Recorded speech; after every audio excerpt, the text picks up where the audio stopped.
আমার নবীজি ছোট্ট মানুষ, ঘরের মধ্যে আকাশে চাঁদনি, আকাশে চাঁদ, চাঁদনি আকাশের নিচে তার মা তাকে শোয়া রেখেছেন, চিত হয়ে শুয়ে আছেন। এমন সময় আবু তালেব একদিন বলছে, মুহাম্মদ, তুমি তো আজকে আল্লাহর পয়গম্বর হয়েছ, তোমার আল্লাহর জীবনের একটা স্মৃতিচারণ করতে চাই, সে স্মৃতিচারণ করো। আমি তোমাকে 3 দিনের শিশু যখন তোমাকে দেখতে গেলাম তোমাদের বাড়িতে, তোমার মা তোমাকে কোলে নেয় নাই, তোমার মা তোমাকে চাঁদনি আকাশের নিচে শোয়া রেখেছে। তোমার মা কাছে নাই, শুধু চোখের পানি হাও হাও করে কান্দে। সেই সময় দেখতে পেলাম তুমি একাকী চাঁদনি আকাশের নিচে তোমাকে শুয়ে রেখেছে, হাত পা নড়াচড়া করছো, কিন্তু ভালো করে লক্ষ্য করে দেখি বাম হাত যখন ডান দিকে না, আকাশের চাঁদও ডান দিকে যায়। যখন তুমি তোমার ডান হাতটা বাম দিকে নাও, আকাশের চাঁদটাও বাম দিকে চলে যায়। যখন তুমি তোমার দুটো হাত দিয়ে যখন নিচের দিকে হাত দিকে টেনে আনো, আকাশের চাঁদটা সঙ্গে সঙ্গে তোমার কাছাকাছি চলে আসে। আমি কি ভুল দেখছি নাকি বলতো? আমি কোন স্বপ্ন দেখেছি কিনা বলতো? আমার নবীজি কেঁদে কেঁদে বলছেন, চাচা যান, জন্মের পূর্বে আমার বাপকে হারাইছি, জন্মের 6 মাস আগে আমার বাপ দুনিয়া থেকে বিদায় নিয়েছেন। আমার মা স্বামী হারা একজন মানুষ। আমার জন্ম যখন হয়ে গেল, আমি পৃথিবীর জমিনে আসলাম, আমার মা আমাকে কোলের মধ্যে নিয়ে এই কলিজার টুকরা ধন যার কোনো ছায়া দিয়ে আনন্দ পেতেন, সেই বাপ তো আমার নাই। তার স্বামীটা জন্মের পূর্বেই দুনিয়া থেকে বিদায় নিয়েছে, কিন্তু মা যখন আমাকে কোলে নিতে নেন, বারবার স্বামীর কথা মনে হয়ে যায়, কাঁদবে। আমার মার চোখের পানি আমাকে কোলে নিলেই তার তীব্রতা বেড়ে যায়, সেই জন্য আমাকে তিনি সময় দিতে পারেন না, আমাকে নিলেই তার কান্না আসে। আমাকে রেখে দূরে দূরে থাকতেন, সেই শূন্যতা দূর করার জন্য আল্লাহ রাব্বুল আলামিন আকাশের চাঁদ আমার জন্য আল্লাহ পাক দোলনা বানায়া দিয়েছিলেন। জোরে বলে সুবহানাল্লাহ। কি দান আমার নবী! আল্লাহ রাব্বুল আলামিন একটা জায়গায় নাম ধরে ডাকলেন না, ডাক দিয়েছেন আদমকে, ইয়া আদম উসকুন আনতা ওয়া যাওজুকাল জান্নাহ। ডাক দিয়েছেন ওয়ামা তিলকা বিয়ামিনিকা ইয়া মূসা। ডাক দিয়েছেন ইয়া ইয়াহইয়া খুযিল কিতাবা বিকুওয়া।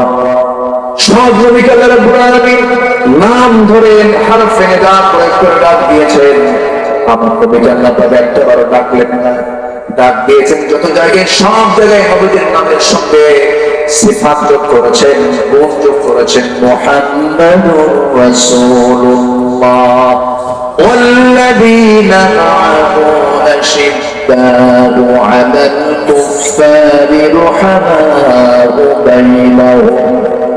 আরেক জায়গায় বলছেন ওয়ামা মুহাম্মাদুন ইল্লা রাসূল قد خلت من قبله الرسل।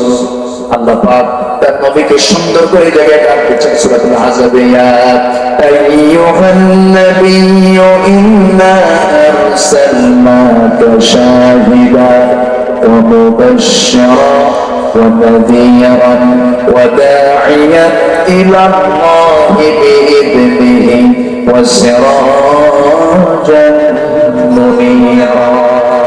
أولم ير الذين كفروا أن السماوات والأرض كانتا رتقا ففتقناهما وجعلنا من الماء كل شيء حي. جربنا الله কাফেররা কি দেখে না? আমি আল্লাহ রাব্বুল আলামিন আসমান এবং জমিনকে দুটো এক জায়গায় রেখেছিলাম, ফাফাতাকনাহুমা, এবং সেখানে একটা প্রচন্ড ধাক্কার মধ্য দিয়ে মহাশূন্য আমি আল্লাহ করে দিয়েছি। তাহলে এখন বলুন, বিজ্ঞান কি প্রমাণ করলো, না বিজ্ঞান কোরআন থেকে ধার নিল?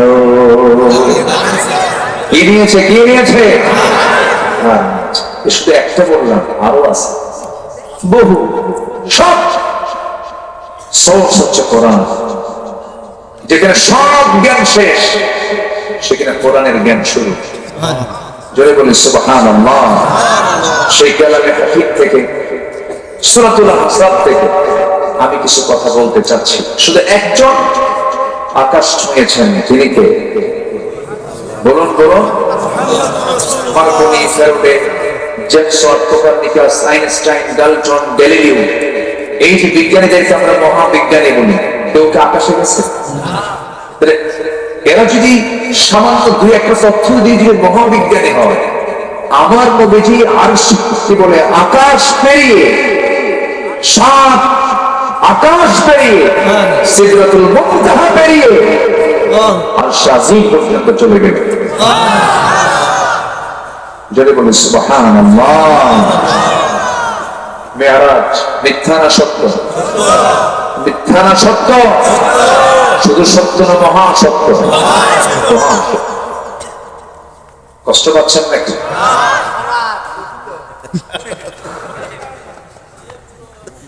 সম্মানিত ভাই, খুব ভালো মানুষ আপনারা, আবেগ তো। এক চাচা তো আমার দেখতে না পেয়ে এখন ভাবলাম আল্লাহ ক্যামেরাম্যানকে লাথি মারে না, মানে এটা কিন্তু প্রচন্ড ভালোবাসা। হুজুরে দেখতে পাচ্ছি, কথা ঠিকই আছে তো, ঠিকই আছে, কিন্তু বিষয়টা হলো একটু বুঝতে হবে সবারই যেন আমার কথায় যেন কেউ কষ্ট না পায়, এটাও খেয়াল করতে হবে। সম্মানিত ভাই, একটু আমার দিকে তাকান। আবার এটার কারণে অনেকে দেখতে পাচ্ছেন, এটা বাদ দিলে আমি অস্ত কি আমার দিকে তাকান। বালিশ দিলে এটাও তো করে দেবে। যাই হোক, যেভাবে আসছি আমরা বলি আলহামদুলিল্লাহ। 2018 সালে আমাকে ধরে নিয়ে গেল জেলখানা। একটু থামেন, মানে জাস্ট এই কথাটা বলতেছি, ধরবো ধরবো। তো আমারে নিয়ে গেল তো থানায় ওসি মহোদয় আমাকে বললেন, হুজুর আপনাকে দেখে আমার খুব খারাপ লাগছে, কিন্তু কি করবো, ধরে আনলাম। উপরের চাপ, চাকরি বাঁচান তো ফরজ। আমি বললাম ইমান বাঁচান তো নফল। ধরে নিয়ে জেলখানায় ঢুকালো। জেলখানার মধ্যে ঢুকতে এরকম বুলাস আছে, 85 বছর বয়স। আমার দেখে সালাম দিয়ে বলে, হুজুর আপনি জেলখানায়? খুব খুশি বললাম, কেন? আপনি জেলখানায় ঢুকছেন, মাহফিলে যায় দেখি ভালো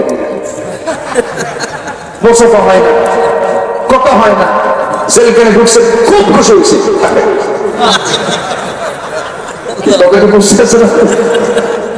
এটা হচ্ছে ভালোবাসা।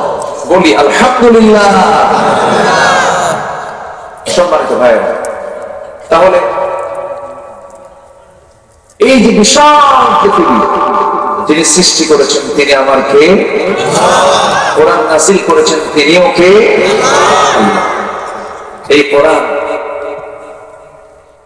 এমন একটা কিতাব যা দিয়ে সবই চলে। নামাজ চলে, রোজা চলে, হজ চলে, যাকাত চলে, সবই চলে, কিন্তু কোরআন দিয়ে যে রাষ্ট্র চলতে পারে এটা অনেকে মানতে চান না। এটা বড় রোগ। এটা ছোটখাটো রোগ না, বড় রোগ। এখানে এসে প্যাঁচ লাগে না, এত আগের কোরআন কি এখন চলে? প্যাঁচ লাগায় এরকম বহু মুসলমান আমার দেশে কিন্তু আছে, আছে না নাই? কিন্তু কোরআন দিয়ে কি রাষ্ট্র চলতে পারে না? আসতে বলবেন না, পারে না। কিন্তু রাষ্ট্র চালালে আমাদেরকে বলবে কি জানেন? মৌলবাদী। কি বাদী? বলবে রক্ষণশীল, বলবে এরা হচ্ছে জঙ্গিবাদী। এরকম করে বিভিন্ন নাটক 16 বছর আমরা আমাদের সামনে মঞ্চস্থ হতে দেখেছি। বহু বই পাইলে জঙ্গির বই, বই পাইলে কি জঙ্গির বই, মুখে দাড়ি থাকলেই রাজাকার। এগুলো কিন্তু আমরা দেখে এসেছি। এখন আর এগুলো নাটক চলে না, এগুলো খায় না, যেন এগুলো খায় খায়। এখন কথা হলো, মূল বিষয়টাতে আমরা আসি। কোরআন দিয়ে যদি নামাজ চলে, রোজা চলে, হজ চলে, দান সাদকা চলে, রাষ্ট্র কেন চলবে? দেখলাম তো আমরা 54 বছর, 53 বছর, কেউ এই দেশ চালিয়েছেন 25 বছর একটানা, কেউ চালিয়েছেন 16 বছর, কেউ চালিয়েছেন 9 বছর, মাঝখান যে মুঈনুদ্দিন ফখরুদ্দিনরা কয়েক বছর। সব দেখা শেষ। সবাই মুসলমান হলেও ইসলাম দিয়ে তারা রাষ্ট্র চালায় নাই। নামাজি সরকার একটাও আসে নাই। সব সরকার দেখা শেষ। আমাদের আমরা দেখতে চাই নামাজি সরকার, সরকার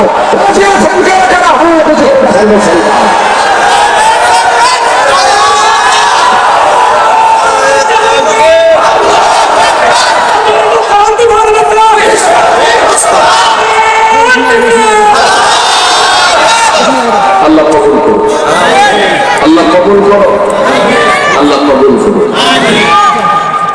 হবে এই সবুজ ভূখণ্ডে কোরআনের রাস্তায় হবে ইনশাআল্লাহ। বলি এই কারণ আছে, আমি কেন বল না, রক্ত ঝরেছে। রক্ত ঝরলে জমিনটা অনুর্বর হয় না উর্বর হয়? উর্বর। যুবকরা যখন এতটুকু পেরেছে, সামনে আরেকটা ঝাঁকি মারলে হয়ে যাবে। কিন্তু এর আগে দরকার উন্নত চরিত্র। কি চরিত্র দরকার? উন্নত চরিত্র। ওই গার্লস স্কুলের সামনে যায় যদি এদের মতো বসে থাকবে, তাহলে কাম হবে না। নোংরাকে বাদ দিতে হবে, চরিত্র সুন্দর করতে হবে, চরিত্র দেখতে হবে একজন ব্যক্তির কাছে। তিনি হচ্ছেন জনাবে মুহাম্মদুর রাসূলুল্লাহ। মুহাম্মদুর রাসূলুল্লাহ আমার নবীর চরিত্র হলো আমার আল্লাহর পক্ষ থেকে মনোনীত চরিত্র। এই চরিত্র ছাড়া কোন চরিত্রকে লালন করা যাবে না। আল্লাহ রাব্বুল আলামিন সূরাতুল আহজাবে 21 নম্বর আয়াতে বললেন, লাকাদ কানা লাকুম ফি রাসূলিল্লাহি উসওয়াতুন হাসানাতুন লিমান কানা ইয়ারজুল্লাহা ওয়াল ইয়াওমাল আখির ওয়া যাকারাল্লাহা কাসীরা। জোরে বলুন আল্লাহু আকবার। তোমাদের জন্য উত্তম আদর্শের বাস্তব নমুনা কেমন একজন ব্যক্তি, মহান ব্যক্তি জনাবে মুহাম্মদুর রাসূলুল্লাহ সাল্লাল্লাহু আলাইহি ওয়াসাল্লাম। তাকে তোমরা লালন করো, তার আদর্শকে তোমরা একমাত্র আদর্শ হিসেবে গ্রহণ করে নাও। মা আতাকুমুর রাসূলু ফাখুযুহু ওয়া মা নাহাকুম আনহু ফান্তাহু। যা নিয়ে এসেছেন রাসূল তা তোমরা ধরো, যা নিষেধ করেছেন রাসূল তা থেকে তোমরা নিজেকে গুটিয়ে রাখো। আমার বন্ধুগণ, সেই নবীর চারিত্রিক সনদ পৃথিবীর কেউ দেয় নাই, দিয়েছেন একমাত্র কে? কে দিয়েছেন? আল্লাহ। আল্লাহ রাব্বুল আলামিন নবীর শানে বলছেন, হে রাসূল, আপনাকে পাগল বলো, জাদুঘর বলো, গণক বলো, রাষ্ট্রদ্রোহী বলো, যে যা বলে বলো, লেসকাটা বলো, আপনি সমস্ত কথাই কোন পথ করবেন না। আমি আপনাকে জানাই দিচ্ছি, ওয়া ইন্নাকা লা'আলা খুলুকিন আযীম। জোরে বলুন আল্লাহু আকবার। নুন ওয়াল কলমি ওয়া মা ইয়াসতুরুন মা আনতা বিনি'মাতি রাব্বিকা বিমাজনুন وإن لك لأجرا غير ممنون وإنك لعلى خلق عظيم. الله أكبر. নবী আপনাকে যে যা বলে বলো, আপনার মনক্ষুণ্ণ হওয়ার দরকার না। আমি আপনাকে ঘোষণা করছি আপনার সমান চরিত্রের অধিকারী। সেই বিশাল চরিত্র থেকে কিছু কথা বলতে চাচ্ছি, সময় কি দেওয়া যাবে? দেওয়া যাচ্ছে তো? খুব বেশি সময় আমি দেবো না। ও আচ্ছা, কথা বলতে তো কষ্ট হয়। ঠিক আছে, হ্যাঁ আসুন, তাড়াতাড়ি চলে আসো। হ্যাঁ জি, বসেন। সামনের কাতার পূরণ করুন, কাতার সোজা করুন। চেয়ারে বসেন একদম। জি, বসে পড়ুন। বসুন। ব্যাস, একটু পিছনে ওই যে আবার ওরা আবার কখন চিল্লায় আবার বলা যায়। আজকে চিল্লা চিল্লি শুরু হয়েছে তো। আচ্ছা, আমার দিকে তাকা। তাহলে চরিত্র খুঁজলো কয়জন লোকের মাঝে বলুন তো? কয়জন লোকের মাঝে? আমার নেতা কয়জন বলুন? কয়জন নেতা? তার নাম কি? মুহাম্মদ সাল্লাল্লাহু আলাইহি ওয়াসাল্লাম। নবী কি ছিলেন তা বলুন। রাসূলের ইন্তেকাল হলো।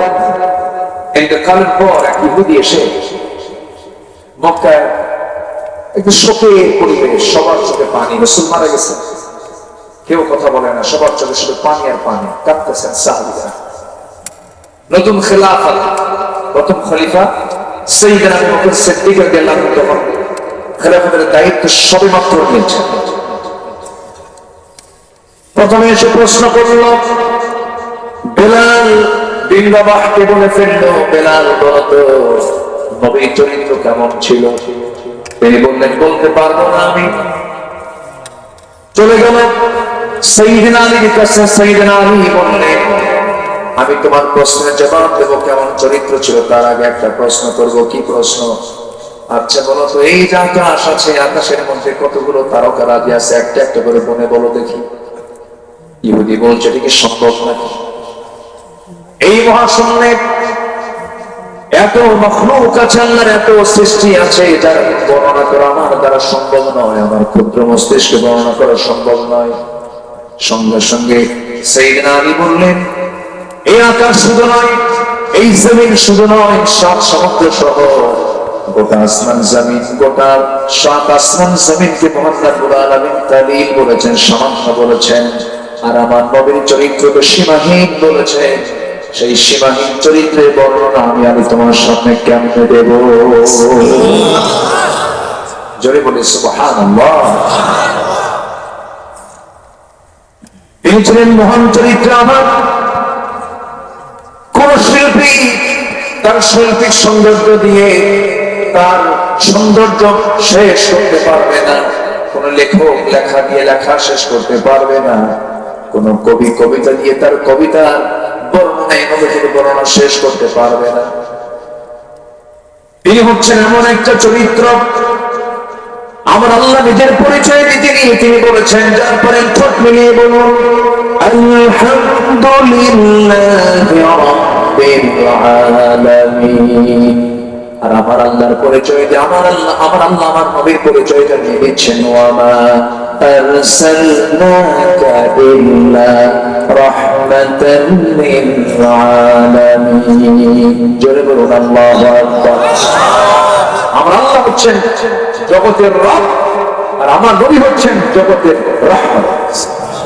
জোরে বলুন সুবহানাল্লাহ। এই সম্মান আল্লাহ পাক তাকে দান করেছেন। সেই নবীর শানে আমি সূরাতুল আহজাবের 45, 46, 47, 48 এই কয়েকটা আয়াতের সামনে রেখে আমি কিছু কথা বলা শুরু করেছি। আল্লাহ পাক তার রাসূলকে যদি নাম ধরে ডাকেন, পৃথিবীর কারো কাছে কৈফিয়ত দেওয়া লাগবে? বড় কে? আল্লাহ। জোরে বলেন আল্লাহ। বড় কি ছোটকে নাম ধরে ডাকতে পারে না? বাবা তার ছেলেকে নাম ধরে ডাকতে পারে না? ছেলে ছেলে আমার আল্লাহ হচ্ছেন রব, আর না আমার নবী হচ্ছেন বান্দা এবং রাসূল।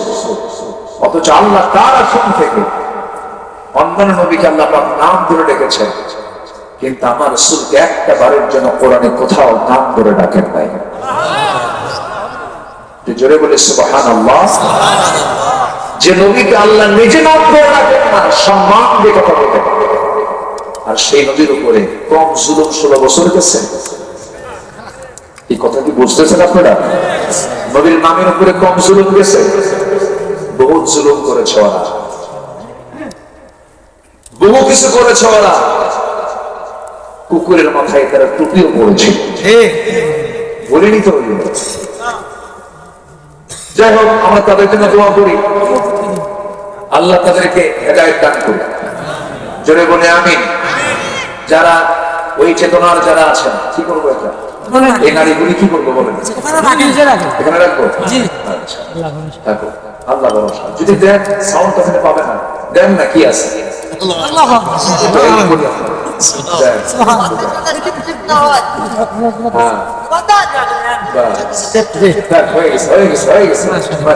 বলি আলহামদুলিল্লাহ। সবাই তো খুশি করতে হয়। আমরা তো মার ভূমিকায় থাকি, বুঝেন না?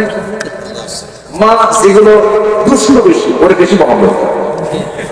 ঠিক আছে কিনা বলে? এরপরে আসছে, আসলে তো চাই পরে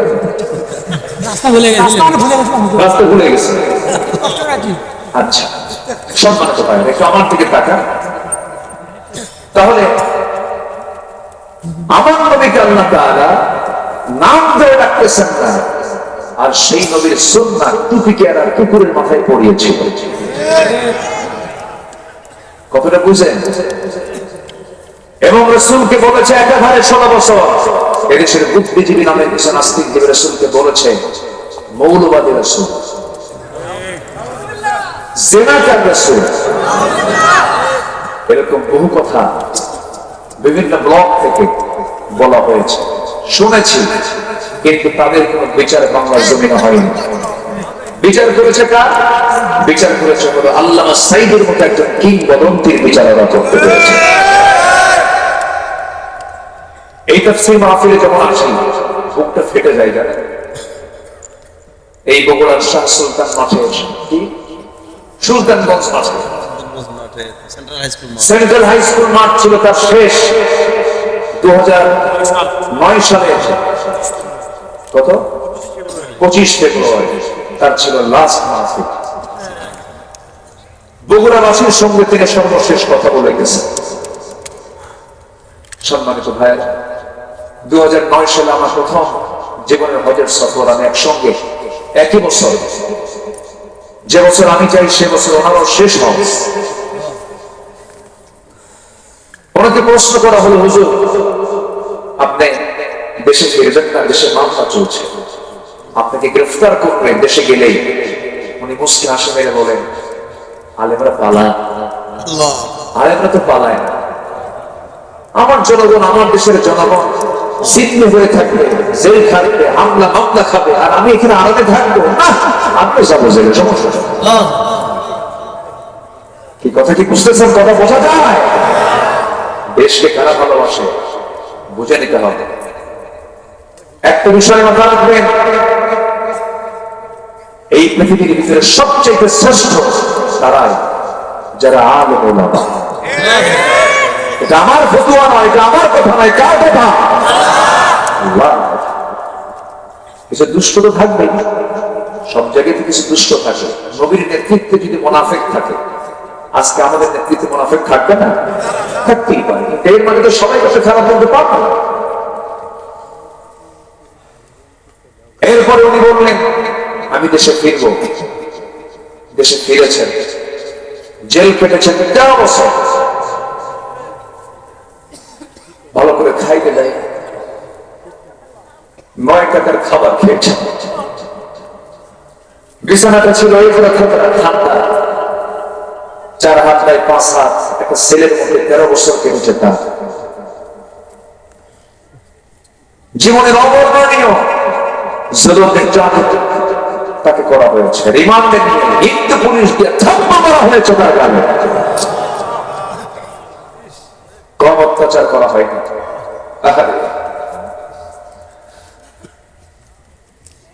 2023 সালের 13ই আগস্ট একটা সুস্থ মানুষ, একটা সবল মানুষ, কোন অসুখ নাই তার, জটিল কোন সমস্যাও নাই, বয়স হয়ে গেছে, হাতিতে ব্যথা, বললো হুজুর আপনি তো অসুস্থ, চলেন হসপিটালে যাই। কাকে অসুস্থ আমি তো নিজেই জানি।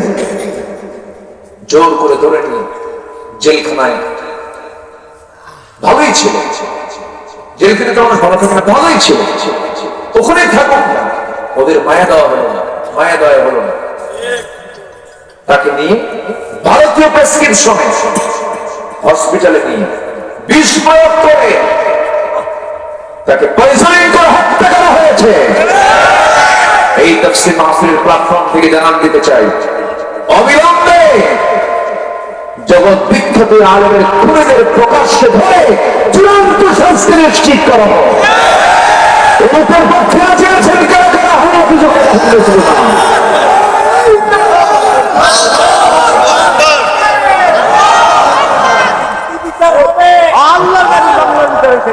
আল্লাহ কবুল করুন, যারা বলে আমিন। আল্লাহ কবুল করুন, যারা বলে আমিন। আমার দিকে তাকা। আল্লাহ কি বিচার করেন না? বিচার করেন কি না? ভাই শেষ পর্যন্ত আমরা বলেই ফেললাম, অনেকে বলেই ফেললো, না মরা পর্যন্ত উপায় ঠিক কইছে না? এত হতাশ।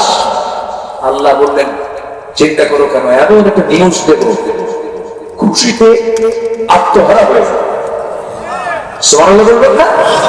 যেটা বলি সুবহানাল্লাহ। আল্লাহ পারেন না? পারেন। এরা ছিল 16 বছর আর ফেরাউন বেঁচে ছিল হলো 1600 বছর। সংখ্যার যে মিল হলো কেমনে বুঝলাম? সংখ্যার মিল আছে না নাই? চরিত্র মিল আছে। ফেরাউনের একটাই দোষ ছিল, ও বলতো আমাকে সমাজে মানুষ আর না ক্ষমতা ছাড়বে। এদের রক্ষণ কাছে রোগের মিল আছে না নাই? আছে না নাই? পতনের মিল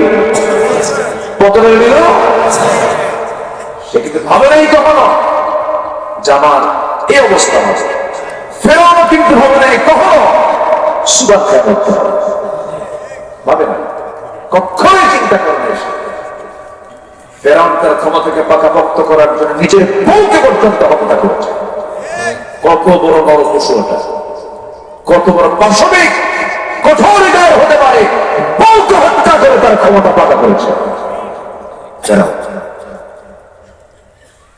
আসিয়া বলে স্বামী কিছু বলবেন?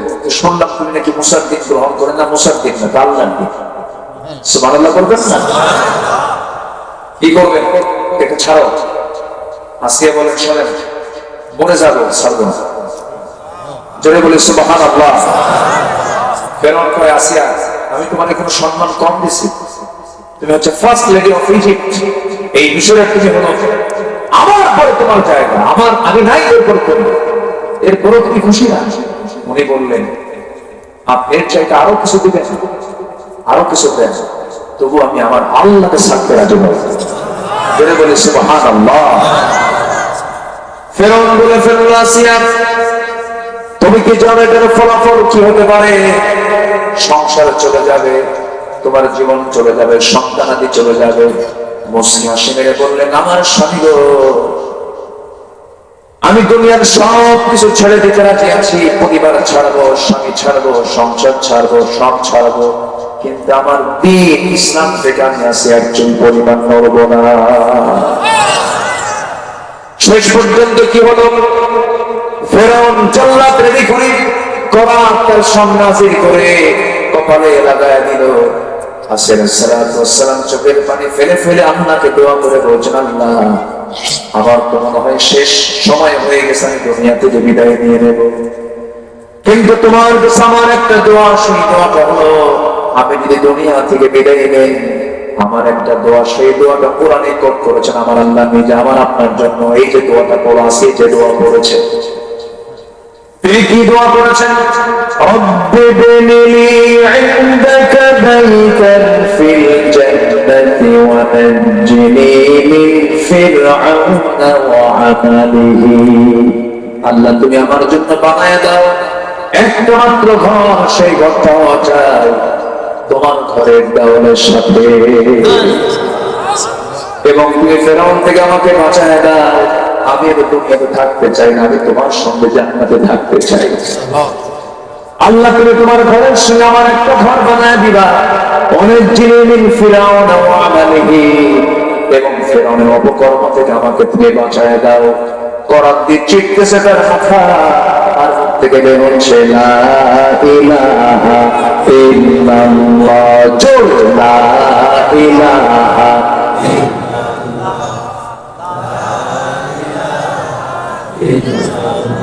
আর জোরে লা ইলাহা সুবহানাল্লাহ আলহামদুলিল্লাহ লা ইলাহা ইল্লাল্লাহ মুহাম্মাদুর রাসূলুল্লাহ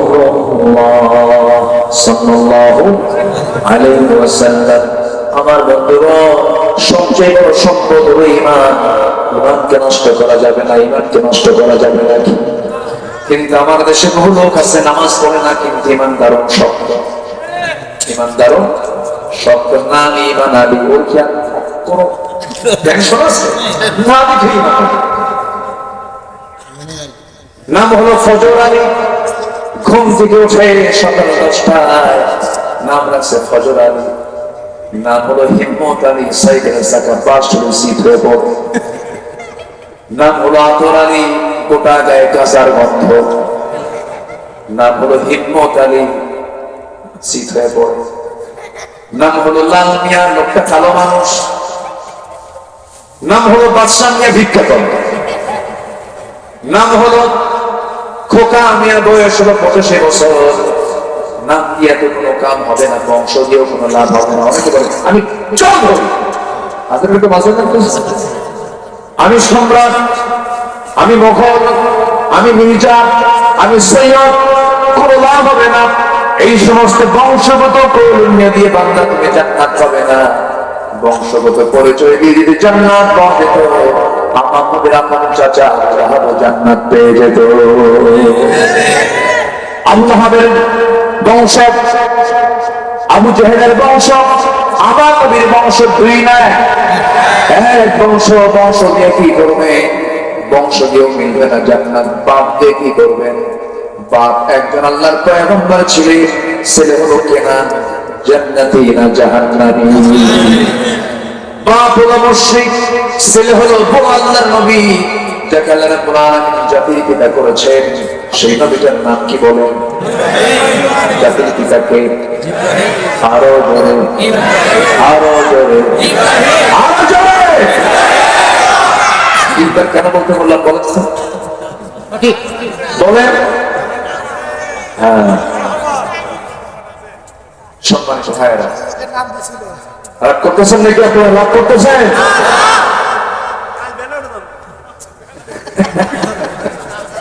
এই লোক তো মানে সকাল সকাল করতেছে, ওয়াজ আজকে সকাল পর্যন্ত, মানে জানাজা সহ। খুব সুন্দর মানুষ, আলহামদুলিল্লাহ। আমি এই মাঠে, এই গ্রামে, ট্যাংরা আমার পুরাতন নাম। আমি এসেছি আজ থেকে আরো 15-16 বছর আগে, 18 বছর আগে, 16 বছর। আলহামদুলিল্লাহ, আল্লাহ বেঁচে থাকলে দেখা হয় না, আবার দেখা হয়ে গেছে। বলি আলহামদুলিল্লাহ। এত সুন্দর মানুষ আপনারা, আমি খুবই খুশি। জানেন কি সুন্দর দিন, কখন নীরব হয়ে, কোনো নড়াচড়া নাই। কি মনোযোগ দিয়ে কোরআন গুলো শুনতেছেন আপনারা। আল্লাহ এই সম্পর্ক তুমি আল্লাহ হাসর পর্যন্ত গড়ায় দাও। এই তো মরে যাবে, কত লোক মরে গেল। আমার বয়সের কত মানুষ, বন্ধু চলে গেছে। আমার একটা বন্ধুর কথা এখনই মনে হতো, জানেন, নাম করে জিয়া, বাড়ি দুধচাচিয়া, দুধচাচি। খুব সুন্দর কণ্ঠ, আমার চোখ অনেক সুন্দর তার তেলাওয়াত ছিল। সে ন্যাশনাল কম্পিটিশনে কয়েকবার জাতীয় পর্যায়ে সে ফার্স্ট হয়েছে। আর্মিতে চাকরি পেল, আর্মিতে চাকরি করলো। হঠাৎ করে আমি জানতাম না। আমি একদিন ফোন দিয়েছি ওর নাম্বারে, ফোন দিয়ে বললাম আসসালামু আলাইকুম জিয়া, কেমন আছে? সে এখন উত্তর দিয়ে ভেতর থেকে ওই উল্টা উত্তর আসতেছে মহিলার কণ্ঠ। বললাম কি ব্যাপার, জিয়া কোথায়? জিয়া তো নাই। কোথায়? কবরে চলে গেছে। সে না, মোবাইল নাম্বারটাও আছে, সিমও আছে, কিন্তু সিমওয়ালা মোবাইলওয়ালা নাই। আমরা কি যাবো না একদিন? আজকে যাবো না? যাবো না রে ভাই, যাবো না? কিসের দেখা করে আপনার বল, অহংকার কিসের দেখা? আপনি যে লোকটাকে কষ্ট দিয়ে কথা বললেন, আপনি আপনি একদিন কাঁদবেন যখন সে মারা যাবে, আহারে লোকটাকে কষ্ট দিয়ে কথা বলছে। এই জন্য যতটুকু পারা যায় হিংসা না করে থাকে, যতটুকু পারা যায় কষ্ট না দিয়ে থাকে, যতটুকু পারা যায় সব কষ্ট নিজের কাঁধে নিয়ে অন্যকে কষ্ট না দিয়ে কথা বলা।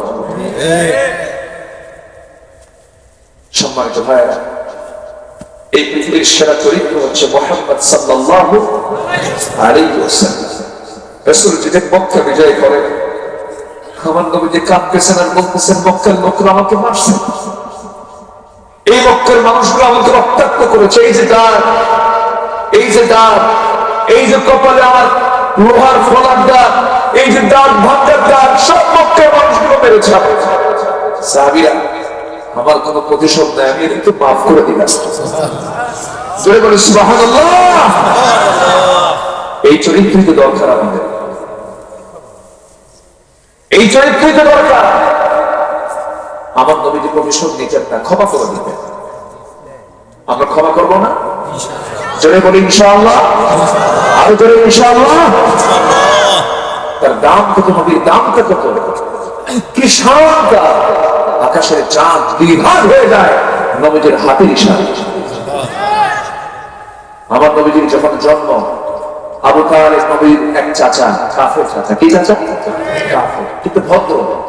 কি ভদ্র? কিছু হিন্দু ভাইরা আছে দেখবেন খুব ভদ্র, কিন্তু মিথ্যা কথা বলে না, ওর সাথে কম বেশি করে না, খালি একটাই সমস্যা, ঈমান নাই। আর আমাদের মধ্যে কিছু মুসলমান আছে এমন আকাম দুকাম নাই, যা করে না, খালি ঈমান আছে। খালি কি আছে? রাগ করতেছেন নাকি আপনারা? কতগুলো খুব মনে শক্ত হয়ে যাচ্ছে। আমার নবীজি নবজাত মার পেট থেকে পৃথিবীর চেহারায় কেমন দেখতেছেন? 3 দিন বয়স, 9 দিন। আমার নবীজি ছোট্ট মানুষ, ঘরের মধ্যে আকাশে চাঁদনি, আকাশে চাঁদ, চাঁদনি আকাশের নিচে তার মা তাকে শোয়া রেখেছেন, ঠিক হয়ে শুয়ে আছেন। এমন সময় আবু তালেব একদিন বলছে, মুহাম্মদ, তুমি তো আজকে আল্লাহর পয়গম্বর হয়েছো, তোমার বাল্য জীবনের একটা স্মৃতিচারণ করতে চাই, সে স্মৃতিচারণ করো। আমি তোমাকে 3 দিনের শিশু যখন তোমাকে দেখতে গেলাম তোমাদের বাড়িতে, তোমার মা তোমাকে কোলে নেয় নাই, তোমার মা তোমাকে চাঁদনি আকাশের নিচে শোয়া রেখেছে। তোমার মা কাছে নাই, শুধু চোখের পানি হাও হাও করে কান্দে। সেই সময় দেখতে পেলাম তুমি একাকী চাঁদনি আকাশের নিচে তোমাকে শুয়ে রেখেছে, হাত পা নড়াচড়া করছো, কিন্তু ভালো করে লক্ষ্য করে দেখি বাম হাত যখন ডান দিকে না, আকাশের চাঁদও ডান দিকে যায়। যখন তুমি তোমার ডান হাতটা বাম দিকে নাও, আকাশের চাঁদটাও বাম দিকে চলে যায়। যখন তুমি তোমার দুটো হাত দিয়ে যখন নিচের দিকে হাত দুটো টেনে আনো, আকাশের চাঁদটা সঙ্গে সঙ্গে তোমার কাছাকাছি চলে আসে। আমি কি ভুল দেখছি নাকি বলতো? আমি কোন স্বপ্ন দেখেছি কিনা বলতো? আমার নবীজি কেঁদে কেঁদে বলছেন, চাচা যান, জন্মের পূর্বে আমার বাপকে হারাইছি, জন্মের 6 মাস আগে আমার বাপ দুনিয়া থেকে বিদায় নিয়েছেন। আমার মা স্বামী হারা একজন মানুষ। আমার জন্ম যখন হয়ে গেল, আমি পৃথিবীর জমিনে আসলাম, আমার মা আমাকে কোলের মধ্যে নিয়ে এই কলিজার টুকরা ধন, যার কোন ছায়া দিয়ে আনন্দ পেতেন, সেই বাপ তো আমার নাই। তার স্বামীটা জন্মের পূর্বেই দুনিয়া থেকে বিদায় নিয়েছে, কিন্তু মা যখন আমাকে কোলে নিতে নেন, বারবার স্বামীর কথা মনে মনে যার কাঁদবে। আমার মার চোখের পানি আমাকে কোলে নিলেই তার তীব্রতা বেড়ে যায়, সেই জন্য আমাকে তিনি সময় দিতে পারেন না, আমাকে নিলেই তার কান্না আসে। আমাকে রেখে দূরে দূরে থাকতেন, সেই শূন্যতা দূর করার জন্য আল্লাহ রাব্বুল আলামিন আকাশের চাঁদ আমার জন্য আল্লাহ পাক দোলনা বানায়া দিয়েছিলেন। জোরে বলে সুবহানাল্লাহ। কি দান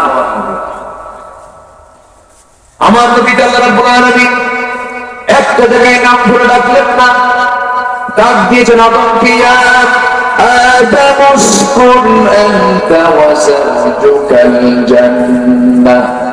ডাক দিয়েছেন ওয়ামা তিলকা বিয়ামিনিকা ইয়া মূসা। ডাক দিয়েছেন ইয়া ইয়াহইয়া খুযিল কিতাবা বিকুওয়া। সব নবীকে আল্লাহ রাব্বুল আলামিন নাম ধরে হরফে নিদা প্রয়োগ করে ডাক দিয়েছেন। আমার নবীকে আল্লাহ পাক একটাবারও ডাকলেন না, ডাক দিয়েছেন যত জায়গায়, সব জায়গায় নবীদের নামের সঙ্গে সিফাত যোগ করেছেন, গুণ যোগ করেছেন। মুহাম্মাদুর রাসূলুল্লাহ ওয়াল্লাযীনা মা'আহু আশিদ্দাউ আলাল কুফফারি রুহামাউ বাইনাহুম। আরেক জায়গায় বলছেন ওয়ামা মুহাম্মাদুন ইল্লা রাসূল قد خلت من قبله الرسل। আল্লাহ পাক তার নবীকে সুন্দর করে জায়গায় ডাক দিয়েছেন সূরাতুল আহজাবে, ইয়া আইয়ুহান নাবিয়্যু ইন্না আরসালনাকা শাহিদান ওয়া মুবাশশিরান ওয়া নাযীরান ওয়া দা'iয়ান ইলা আল্লাহি বিইذনিহি ওয়া সিরাজান মুনীরা। জোরে বলুন আল্লাহু আকবার।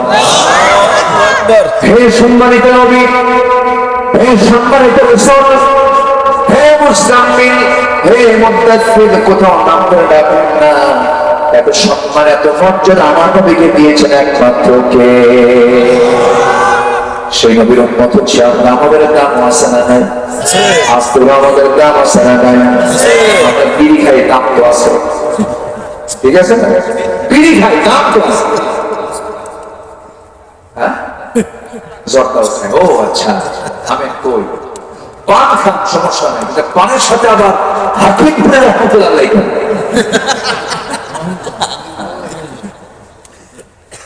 এগুলো খাওয়া যাবে না। সকল নেশা থেকে আল্লাহ পাক আমাকে আপনাকে হেফাজত করুন। জোরে বলি আমিন। কষ্ট পাচ্ছেন মনে হয় আপনারা? সম্মানিত ভাইয়েরা, এই কেন ভয় লাগে না?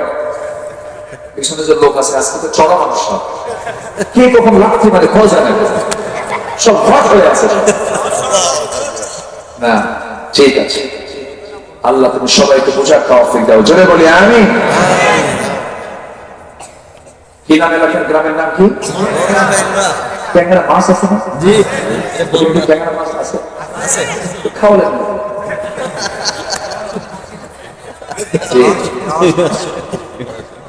ট্যাংরা মাছ অনেক স্বাদের মাছ। মাছের ভিতরে ট্যাংরা অনেক উল্লেখযোগ্য একটা মাছ। কাঁটা আছে তো, যে মাছের কাঁটা বেশি সে মাছের স্বাদও বেশি। ইলিশ মাছের কাঁটা কম না বেশি? স্বাদও বেশি। যে ফুলের কাঁটা বেশি সে ফুলের ঘ্রাণও বেশি। যে আন্দোলন করে রক্ত ঝরানো হয়, বেশি কষ্ট হয়, সে আন্দোলনের বিজয় কেনে 5 আগস্ট রাত পর্যন্ত যত রক্ত ঝরেছে। আল্লাহ, আবু সাইদের বাড়িতে গিয়েছি, তার মার সঙ্গে কথা বললাম, মা কেমন আছেন? কেঁদে ফেলে বলে, সবাই তো দেখতে আসে আমারে বাবা, কিন্তু আবু সাইদকে সাথে নিয়ে আসে না। এই যে কষ্ট, এই যে এই ফলাফল হচ্ছে আমরা আজকে পেয়েছি। আরেকটা ফলাফল আমরা পেতে চাই, কোন আইন মানি না আল্লাহর আইন ছাড়া। সেই দিন আমরা টের পাবো যে হ্যাঁ, দেশে শান্তি চলে এসেছে। বলি আলহামদুলিল্লাহ। লাফাতাহনা আলাইহিম বারাকাতিন মিনাস সামাই ওয়াল আরদ। আল্লাহ ওয়াদা করেছেন, কোন আইন চালু কর, আমি ওয়াদা করলাম সব রহমতের দরজা আকাশ জমিনে সব খুলে দেব। কার ওয়াদা? কার ওয়াদা? আল্লাহ। আমার দেশে কি নাই বলে?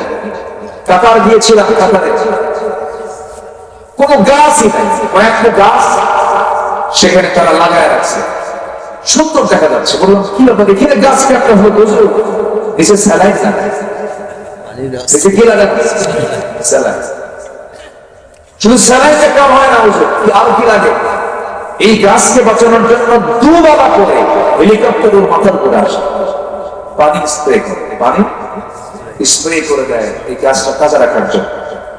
মাত্র কয়েকটা গাছের পেছনে কোটি কোটি টাকা গভর্নমেন্ট খরচ করে সবুজায়ন রাখার জন্য, সবুজ রাখার জন্য। আর আমার দেশে পায়খানা করে ধুয়ে আসে, কথা কি বুঝতেছেন? বান্দা পায়খানা করে সেখান থেকে গাছ করতেছে। আলহামদুলিল্লাহ নাম তো আর বলার দরকার নাই, সব তো জানেন। আমরা যে কত বড় কোকমাই দেশে আছি, শুধু একটা শাসক দরকার, ওমরের মতো, আবু বকরের মতো। 54 বছর দেশে যা কিছু হয় নাই, 10 বছরের দিকে ওমরের মতো একটা শাসক আছে, দেশের রহমতে বারিধারা প্রবাহিত হতে থাকবে। আল্লাহু আকবার বলেন।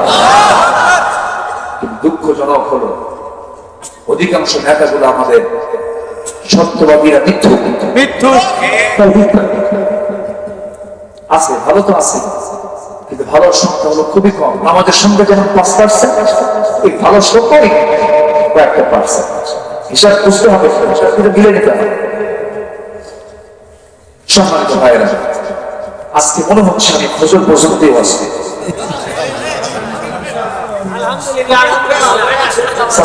খুব খুশি হয়ে গেছে।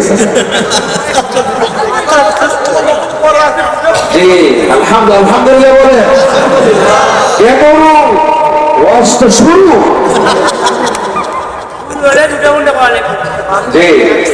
আলহামদুলিল্লাহ বলে, তাহলে আমরা কি চাই এদেশে কোরআন আসুক? সবাইকে চান? চাইলেই হবে না, কাজ করতে হবে, মাঠে নামতে হবে, ঝাঁপিয়ে পড়তে হবে। কোন একটা আপনার সামনে আসলে আগে বলবেন, তুই কি কোরআন চাস? হ্যাঁ চাই। ওকে, কোরআন চাও? চাই না। জুতা দেখছিস, জুতা 54 বছর ধোঁকাবাজি করছিস, আর না ভাগে দেখতে না। কথা ক্লিয়ার? কোন ফাঁকিবাজি তার করতে চাই না। আল্লাহ কবুল করুন, জোরে বলি আমিন। সরল মানুষের দৌড় বাঁকা হয় না, সোজা হয়। আমরা সোজা বুঝি, আমরা সোজা দৌড় মারি। এত আঁকা বাঁকা পথে আমাদের যাওয়ার কোনো দরকার না। সেই নবীজির জীবন থেকে আমরা 15টা আদর্শ আমরা শিখে যাব। কয়টা আদর্শ বলেন তো? 15টা। আমি এর মধ্যে অনেক কিছু বলে ফেলেছি, যেরকম হিংসা করা যাবে না, রাসূল মাফ করে দিয়েছেন। কিছু কিছু কথা আমার ইতিমধ্যে চলে আসছে। গ্রামের কিছু মানুষ দেখবেন একটু আল্লাহ পাক বরকত দেয়, বছরে 2-3 বিঘা করে জমি কেনে। যে জমি কেনে তার কোনো টেনশন নাই, কিন্তু যাত্রা পাশে বাড়ি আছে না, বলেন তো? খালি কপাল ভাটা, হাই রে কি হলো? আছে না, আছে না, বলেন তো? আছে কিনা বলে? রোহিত মিয়ার ছেলে বিসিএস ক্যাডার হয়েছে, এদিকে করিম মিয়ার ঘুম নাই। করিম মিয়ার কি হলো? ওরা ওখানে হার্ট স্ট্রোক করছে। আছে কিনা? আছে না, আছে না, বলেন? ইমানদার কি এগুলো করে? ইমানদার এগুলো করে? হিংসুক যে দেখতে হবে, ভাবতে হবে, যার মধ্যে হিংসা আছে তার মধ্যে ইমান নেই। কি নাই? যার মধ্যে হিংসা থাকবে তার মধ্যে ইমান থাকবে। যার ভালো লাগে না, অবশ্যই তার ইমানের ক্যান্সার আছে। কিসের ক্যান্সার? কিসের ক্যান্সার? ওই ইমানের ক্যান্সার আক্রান্ত। সে ক্যান্সার আক্রান্ত, তার ইমানের ক্যান্সার করেছে। আমরা হিংসা করবো না, মিথ্যা কথা বলবো না। কি বলবো না বলে? মিথ্যা কথা বলবো না, ঠকবাজি করবো না, ওজনে কম দেব না। আর কি কম? বিড়ি খাবো। আমি প্রায় এই কথাটা বলি, বিড়ি খাওয়া যাবে? আর মাহফিলে এসে কি করে জানেন? বিড়ি খাওয়া কি জায়েজ আছে?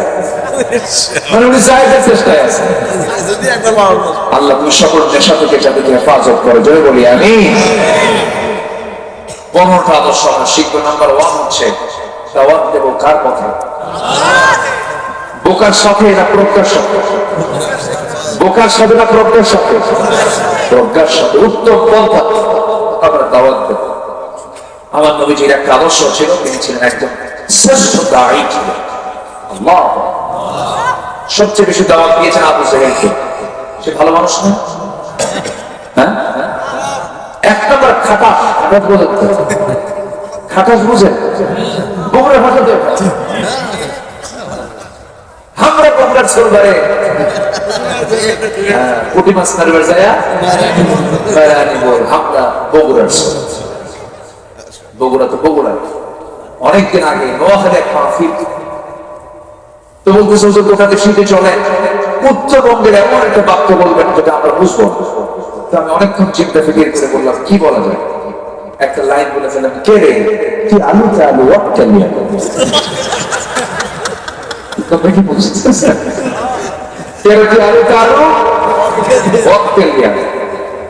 তুমি আমার দিকে চেয়ে আসে বলে হুজুর আপনি কি বলবেন? তো বললাম বুঝলেন কি সেটা বলেন। হুজুর উত্তরবঙ্গ যেহেতু আলুর দেশ, এতগুলো আলু আলু দিয়ে কিছু একটা হবে। বললাম যে আলু টালু কিচ্ছু নেই, এটা অন্য কথা। তুমি আসলে তো আসলে ওকে কেন আসলে? বগুড়ার ভাষার মধ্যে একটা মজা আছে না নাই বলেন তো? সম্মানিত ভাই, আমরা দাওয়াত দেব মানুষকে অত্যন্ত সুবুদ্ধি দিয়ে উত্তম পন্থা সুন্দর করে দাওয়াত দেব। নবীজির দাওয়াতটা ছিল আগে বাইরে না ভিতরে? ভিতরে।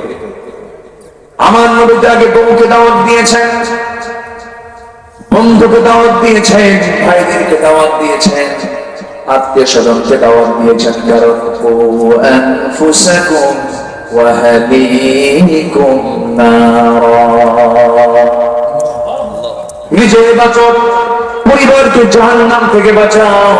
আমার বন্ধুগণ, আমার নবী জাবেলের নূর থেকে যখন কোরআন নামক এই বিধান যখন নাযিল হওয়া শুরু হলো, নবুয়তের সিলসিলা চালু হয়ে গেল।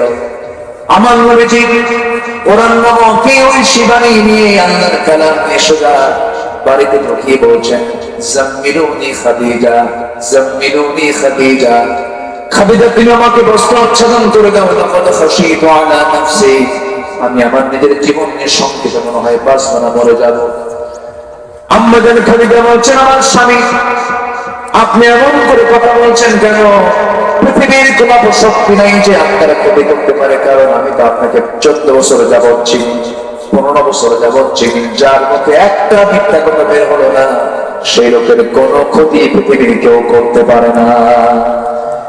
আপনি কিন্তু থাকেন না, আপনি বিধবার পাশে দাঁড়ান, আপনি প্রতিবেশীর পাশে দাঁড়ান, আপনি মানবতার পক্ষের মানুষ, আপনার কোনো ক্ষতি কেউ করতে পারবে না।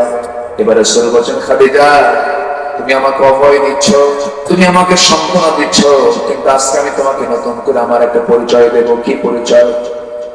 আমার রাসূল বলেন, খাদিজা এই 15 বছর ধরে আমার পরিচয় ছিল আমি তোমার স্বামী, তুমি আমার বউ, কিন্তু আজকে নতুন করে আমার একটা পরিচয় হলো আমরা আখির জামানার শেষ পয়গম্বর মুহাম্মদ সাল্লাল্লাহু আলাইহি ওয়াসাল্লাম, আল্লাহর নবী।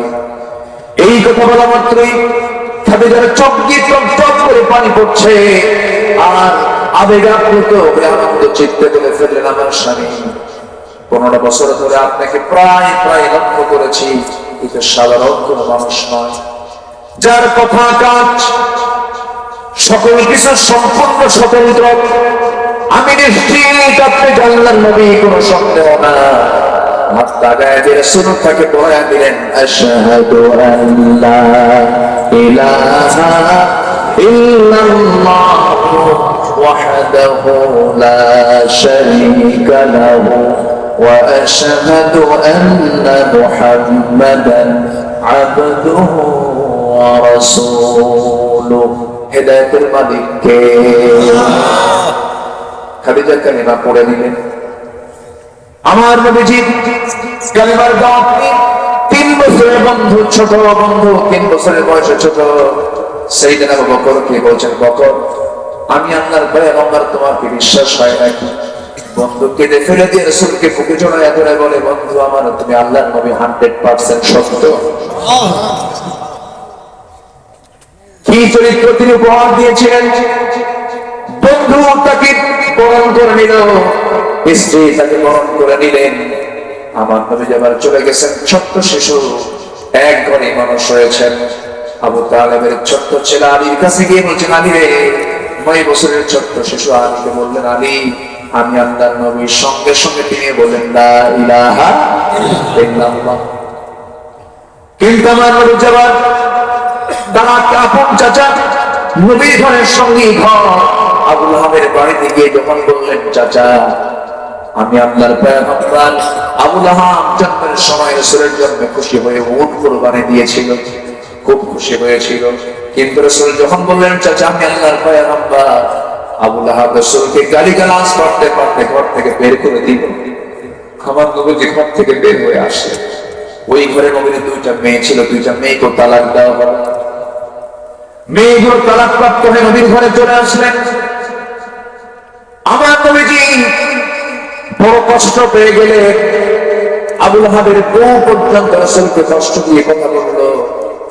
আমার নবীর স্ত্রী খাদিজা মক্কার সবচেয়ে ধনী মানুষ। আমার নবীর ঘর আবু লাহাবের ঘর ছিল পাশাপাশি।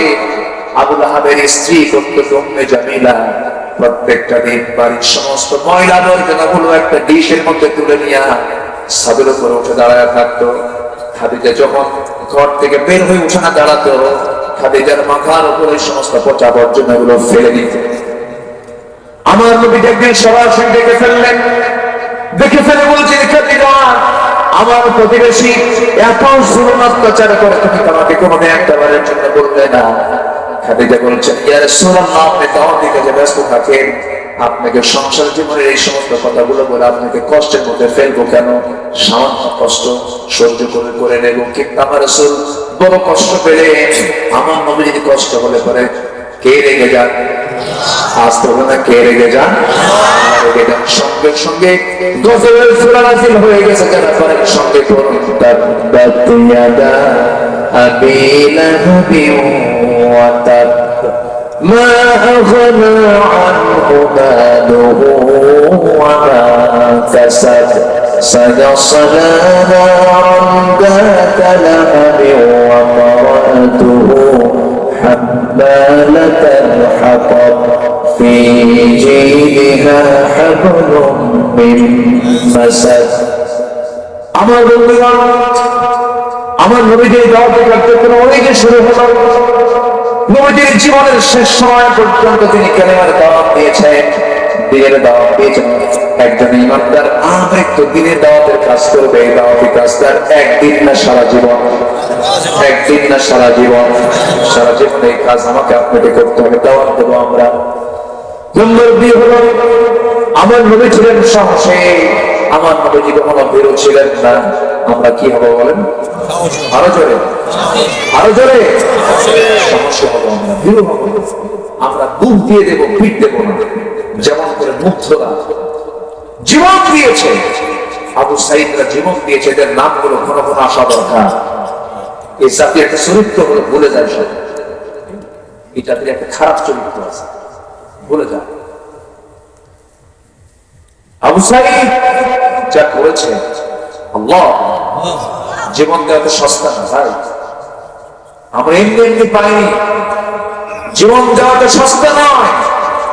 অনেক লোক আছে চাবা মানে যত রক্ত লাগে দেব, প্রয়োজনে লোক পাঠাবো, আগে যাবো।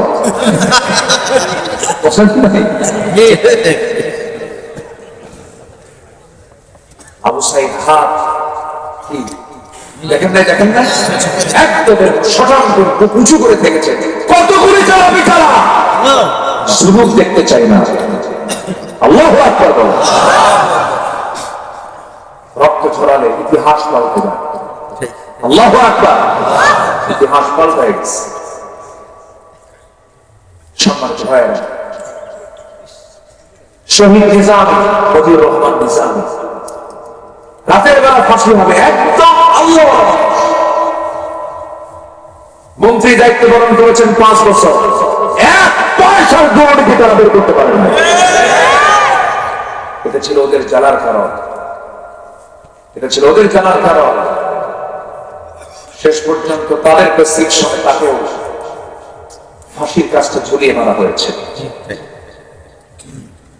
বিকেলবেলা ছেলেরা দেখতে গেছে, পরিবার দেখতে গেছে, রাতে ফাঁসি হবে, শেষ সাক্ষাতের জন্য গেছে। উনি দুধ পান করেছে, দুধ নিয়ে গেছে, দুধ খেয়েছে, নাতিপুতিকে আদর করেছে, চোখে কোনো পানি নাই, মুখে হাস্যোজ্জ্বল চেহারা।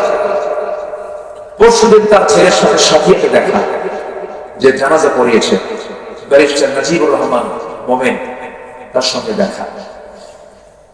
তো বলতেছে নিজাম তার বাপ তার ছেলেকে বলতেছে, বাবা রাতে তো জানাজা হবে, তুমি আমার জানাজাটা পড়াও, আর আমার জানাজা যে হবে, আমার জানাজায় তুমি সুন্দর পোশাক পরবে, তুমি তো ব্যারিস্টার, আবার তোমাকে আমি বড় আলেম বানানোর চেষ্টা করেছি, তুমি আমার চেয়ে বেশি জানো, তোমার এলেম কালাম আমার চাইতে বেশি, তুমি আমার জানাজা করো। তোমার আম্মাকে পাবনায় নিয়ে যাবে না, তোমার আম্মা যে পাবনায় যায় আসা যাওয়া করে, মনটা তার খারাপ, অসুস্থ হয়ে পড়বে, তোমার আম্মা ঢাকায় থাকে, আমার লাশটা জানাজা শেষ করতে কবরে রেখে আসবে। কি কথা কি বুঝতেছেন আপনার? কথা কি বোঝা যায়? একটা মানুষ কতটুকু স্থির চিত্তের হলে, ধৈর্যশীল হলে বলে এই জাতীয় কথা তার মুখ থেকে বের হতে পারে। এই জগৎধন্য মানুষগুলোকে হত্যা করা হয়েছে, শহীদ করা হয়েছে। এই ফসল এমনি এমনি আসে না, ওই জেলখানায় থেকে বালিশ চোখের পানিতে ভিজে গেছে, যায় নামাজ ভিজে গেছে। এখানে আমার 3 জনকে আমি পেয়েছিলাম জেল পাঠানো। এখানে কে যেন আসছিল, হুজুর আপনার সঙ্গে জেলে ছিলেন। আবার সামনে কে যেন বসে আছে একজন, একসঙ্গে জেলে ছিলাম, ভিতরে ছিলাম। কি দোষ ছিল আমাদের বলে? কোন দোষ তো আমাদের ছিল না, শুধুমাত্র তাদের কারণ ছিল কি জানেন? ক্ষমতায় টিকে থাকার জন্য এগুলো করেছে। কিন্তু সেই ক্ষমতা মুহূর্তের মধ্যে ছিনিয়ে নিয়েছেন তিনি আমার কে? আল্লাহ। এই জন্য কখনো অহংকার দেখানো যাবে না। অহংকার একমাত্র কার বলেন? আসতে বলবেন না কার?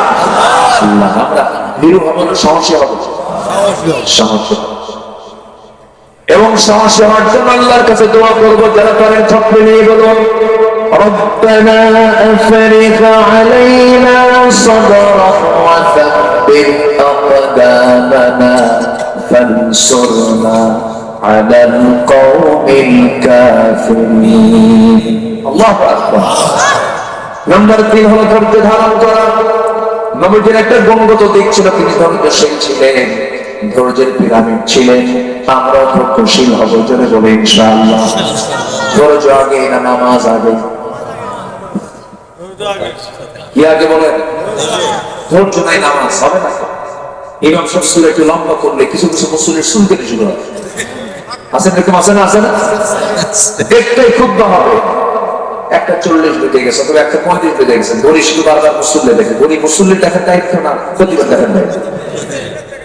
মুসল্লি ঘড়ি দেখার পরে হুজুর এই ধমক মারা মুসল্লি ধাক্কা দিয়ে এখন থেকে বের করে দিবেন। যে মুসল্লি খতিবকে ধমক দেয় ওটা বেয়াদব। সবচেয়ে বড় বেয়াদব হচ্ছে যে খতিবের সঙ্গে কথা বলে। নামাজ শুরু হয়ে গেছে, সূরাটা একটু লম্বা হয়ে গেছে, মনে মনে করছে আইসা বুঝবে কত কাম আমার দোকানে হিসাব আছে, এত লম্বা সময় নামাজ পড়ে লোক মতো দিতে পারে না। শেষে পরে কি গলার একটা কাশির আওয়াজ লাগে। আছে এরকম? আছে না? এই জন্য বললাম নামাজ আগে না ধৈর্য আগে? ধৈর্য আগে। এই যে বসে আছে, ওয়াজ আগে না ধৈর্য আগে? ধৈর্য আগে। কিছু লোক কিন্তু চলেও গেছে, গেছে না? চলে গেছে। ও দেখছে যে হুজুরের সুরটা কেমন, দেখছে একটু বসান্ত সব কেমন, দেখা আছে না? এরকম আছে না? আর যারা এখন বসে আছে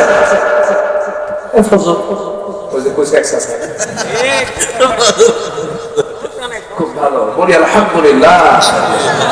জি, সাইয়েদনা আবু বকর রাদিয়াল্লাহু তাআলা একদিন বলতেছেন, হুজুর আমার কাছে 3টে জিনিস প্রিয়। কি?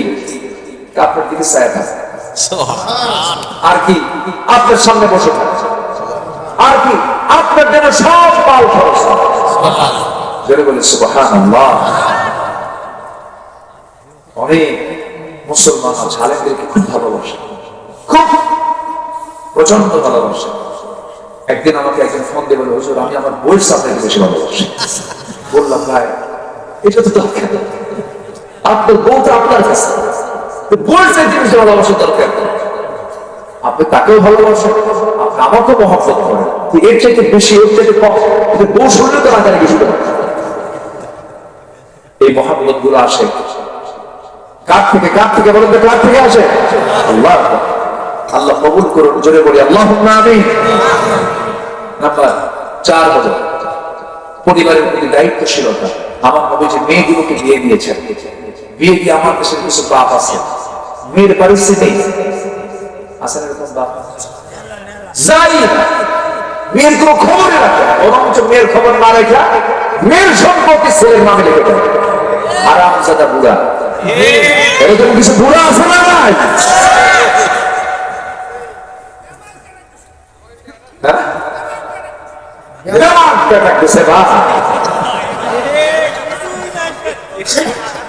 সব দিয়ে দিয়েছে,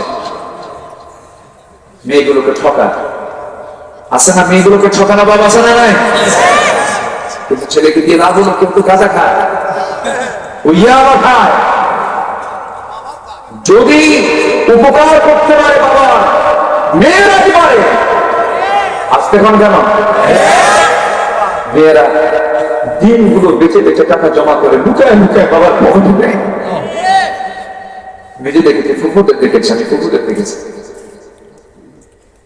মেয়ে সন্তানগুলো খুব বরকত, মেয়ে সন্তান যার ঘরে আছে বরকত তার ঘরে আছে, বলি আলহামদুলিল্লাহ।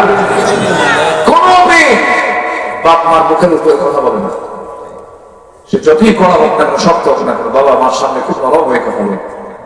ছেলেগুলো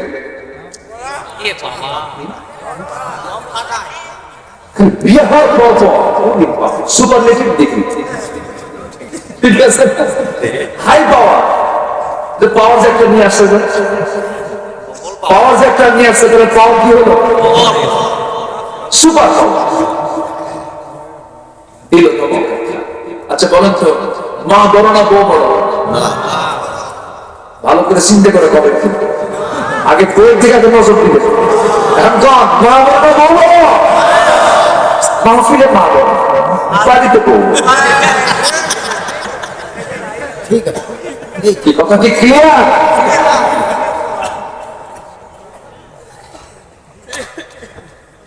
দুঃখ লাগে, মাকে ভাত দেয় না, আছে না? আমি আশ্চর্য হয়ে যাই, এখানে গোলাগুলি কেন? আপনার মা কি খাবার দিতে হবে, আপনার তো হিসাব করেন। আপনি যখন মার দুধ খেয়েছেন, উনি হিসাব করে খাওয়াইছেন, এখানে হিসাব করেন। মার কাছে কোনো হিসাব চলবে, বাবার কাছে কোনো হিসাব চলবে। يسألونك ماذا ينفقون قل ما أنفقتم من خير فللوالدين والأقربين। আল্লাহু আকবার বলেন। এখানে তুমি হিসাব করবে না। ছেলেরা যারা আছো, বাপ যাদের আছে, হিসাব করা যাবে। বাপ মা তো বেহিসাবি নাই, বাপের যদি আপনি বেশি নেয় করে তো ওই যে ছেলেটা আছে ওকে দেখে কিনিস, আমার এত লাগবে না, যা। আল্লাহু আকবার বলেন। বাপ মা কি রাক্ষস? কোন বাপ মা কি সন্তানের জন্য রাক্ষস হয়? যতটুকু লাগে ততটুকুই তো নেয়। ভালো একটা চাদর কিনে নিয়ে দিলেন বাপকে, আপনার গায়ে দিলে দুর্বল চাদর থাকে, বলবে ওই চাদর আমার গায়ে দিলে, তুই এটা নে, তুই এটা বল।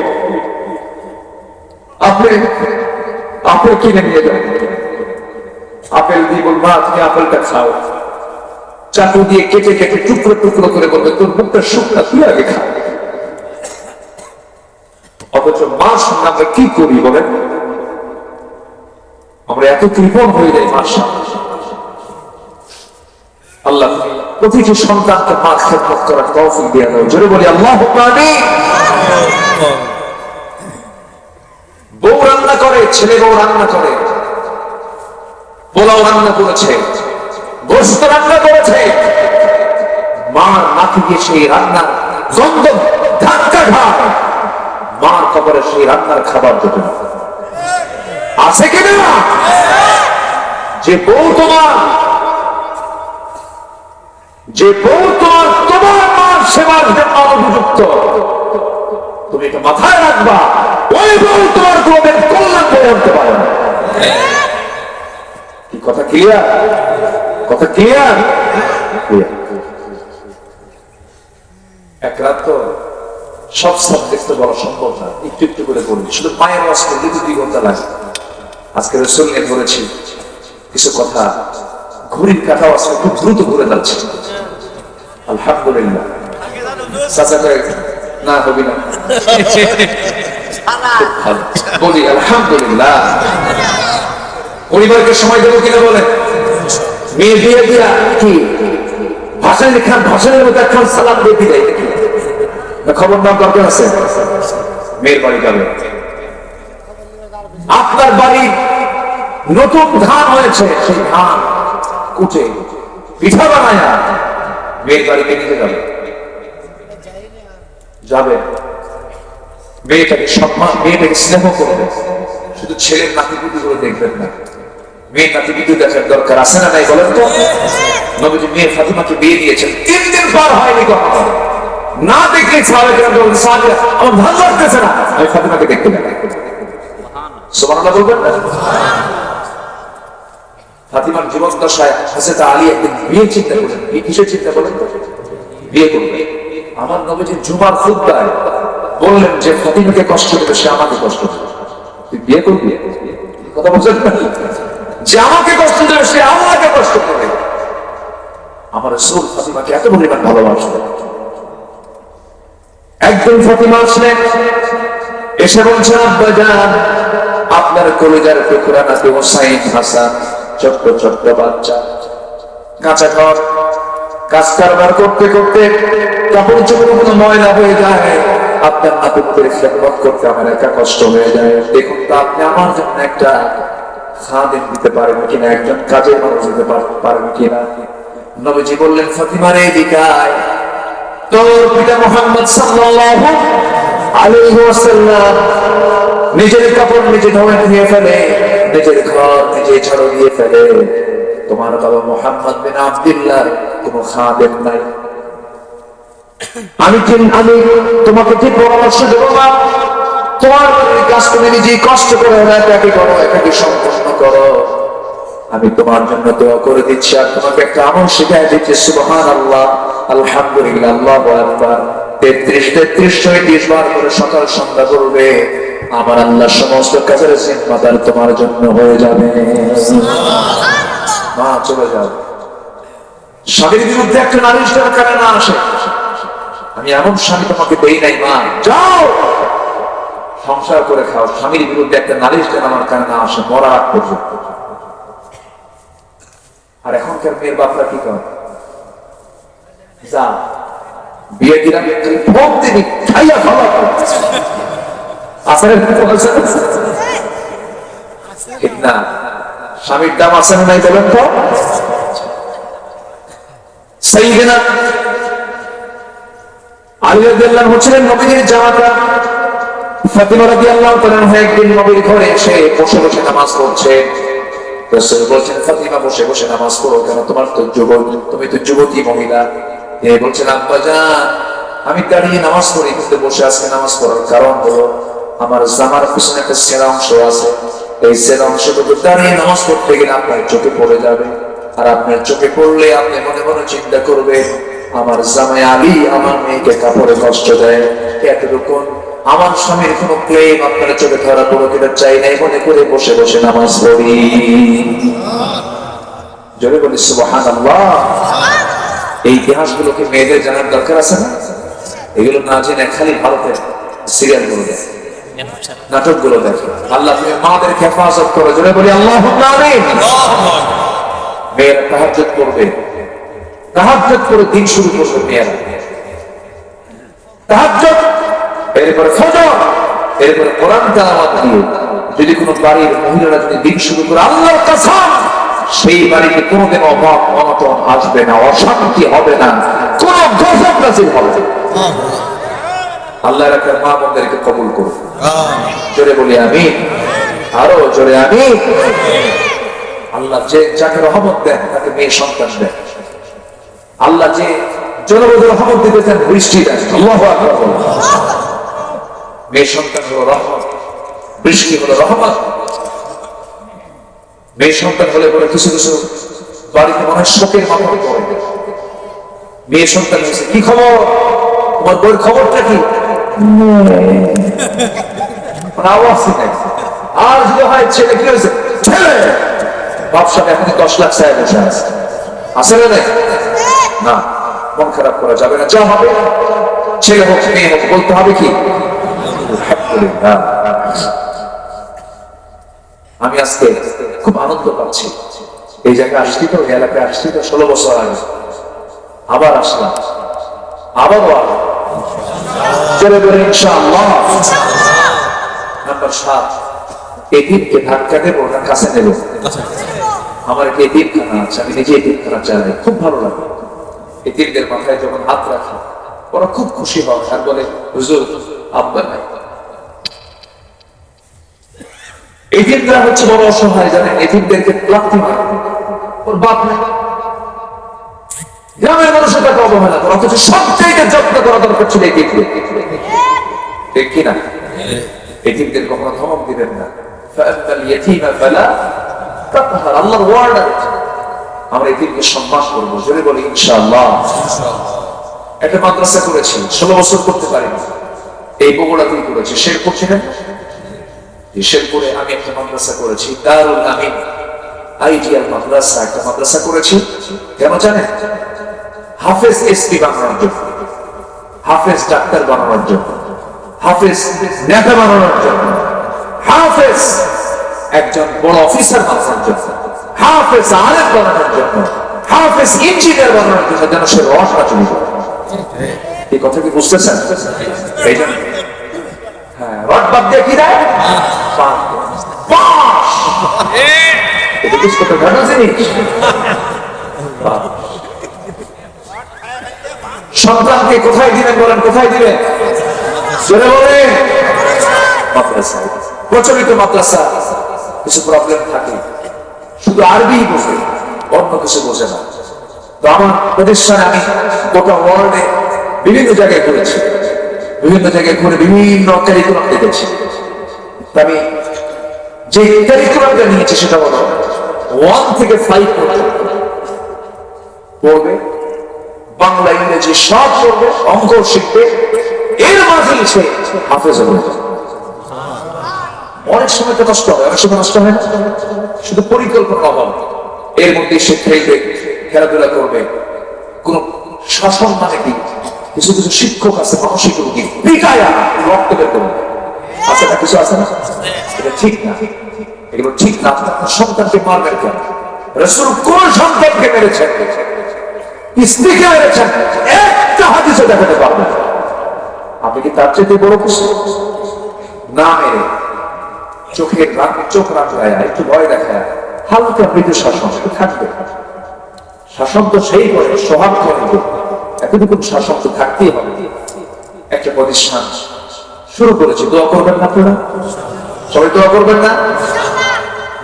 আল্লাহ পাক যেন জাতি গড়ার কাজে যেন আমাদেরকে আল্লাহ পাক কবুল করেন।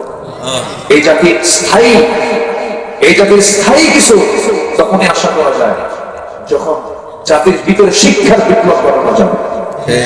আসল শিক্ষার একটা সুন্দর নৈতিক শিক্ষার একটা বিপ্লব আমার দেশে যেন ঘটাতে পারি আমরা সবাই, সেই তৌফিক দান করুন। জোরে বলি আল্লাহুম্মা আমিন।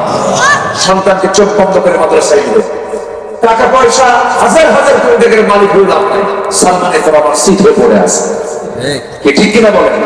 দাড়ি কাটা রেহাই হয় না, মাথার চুল কালো বানায় রেহাই হয় না। অর্থাৎ সমস্ত রিজিক বরকতময় সম্মানজনক রিজিক কার হাতে? আল্লাহ। মার পেটে যদি 10 মাস আল্লাহ পাক আমাকে খাওয়াতে পারেন, এত কঠিন জায়গা, সে আল্লাহ সাধারণ দুনিয়া খাওয়াতে পারবেন না? অবশ্যই পারবেন। চোখ বন্ধ করে মাদ্রাসায় দিবেন, হাফেজের বাপ হন, বিশাল তৃপ্তি পাবেন, বিশাল তৃপ্তি। হাফেজের বাপ হন।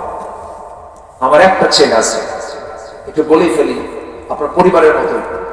এখানে আসছি বহু আগে, আল্লাহ পাক আমাকে 4টা মেয়েও দিয়েছে। এত আস্তে আলহামদুলিল্লাহ করি, দিয়েছে আপনাদের দিবেন মনে হয়। নবীজির কয়টা মেয়ে বলেন? বলেন। 4টা। তাহলে একটা বিল পাইছি, মাস্টার দিয়া একটা ছেলে নাম্বার 3, সে আবার একটা ছেলে একটা আছে, ও হাফেজ হয়েছে, খুব দুষ্টামি করে, জানেন, পড়তে চায় না, একটু কম পড়ে। তো দোয়া করবেন আল্লাহ যেন তার বড় আগ্রহ যেন বাড়ায়। খুব দুষ্টামি করে, মানে পড়তে চায় না, পড়ো বাবা পড়ো, কিন্তু পড়ার খেয়ালটা একটু কম মনে হয় আমার কাছে মনে হয়।